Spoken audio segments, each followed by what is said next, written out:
Bonjour, je vais vous montrer aujourd'hui les raccourcis clavier les plus communément utilisés sur PC, cela simplement pour vous permettre de gagner un petit peu de temps quand vous naviguez sur votre ordinateur. Alors tout d'abord, vous avez cette touche, la touche Windows, hop, qui vous permet de faire apparaître le menu démarrer. Donc le menu démarrer vous permet soit d'éteindre votre ordinateur, soit d'accéder à tous vos programmes. Donc vous avez ensuite la combinaison Windows E, qui vous permet d'ouvrir directement votre poste de travail. Dans le poste de travail, vous avez accès à toutes les données de votre ordinateur, les disques durs, les documents, les programmes, tout. Vous avez ensuite le raccourci CTRL, ALT et supprime, donc vous appuyez sur ces trois touches simultanément et cela vous permet de faire apparaître le gestionnaire des tâches de Windows que vous ouvrez généralement lorsque vous avez un programme qui bloque l'ordinateur, quand il y a un bug en fait. Donc ça vous permet de fermer toutes les applications et d'annuler toutes les actions en cours. Donc vous avez ce raccourci qui peut être très utile. Hop, la touche F1. En fait, c'est tout simplement l'ouverture de la page d'aide. Donc vous pouvez en avoir besoin si vous êtes sur un nouveau logiciel que vous ne connaissez pas, ou par exemple si vous installez un périphérique, que vous avez du mal à le faire fonctionner, vous avez toute une rubrique d'aide en ligne, voilà, en appuyant tout simplement sur F1. Alors maintenant, quelques raccourcis à utiliser quand vous faites du traitement de texte.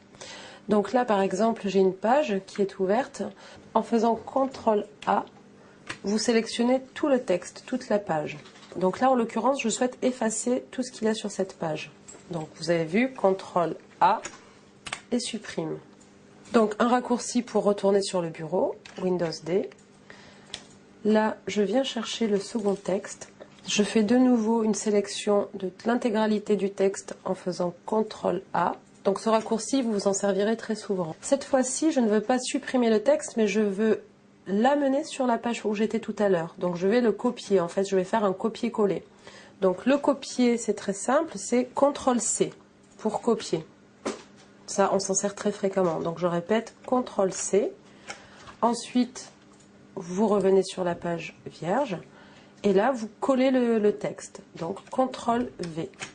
Et voilà, le texte a été remplacé. En résumé, les raccourcis les plus utilisés en traitement de texte sont les suivants. Donc, CTRL A, que nous avons vu tout à l'heure, qui permet de sélectionner l'intégralité du texte ou de la page. Si vous souhaitez couper-coller, comme on dit, c'est-à-dire supprimer le texte de la page initiale pour le déplacer vers une autre page. À ce moment-là, vous ferez CTRL X pour couper et vous faites comme tout à l'heure pour coller, c'est toujours pareil, CTRL V. Et enfin, vous avez deux raccourcis qui sont aussi très utiles. Alors, tout d'abord, si vous faites une erreur, une fausse manipulation et que vous souhaitez revenir en arrière, vous faites tout simplement CTRL Z. Et si à l'inverse, vous souhaitez sauvegarder votre document, votre texte tel que vous l'avez modifié, vous faites CTRL S.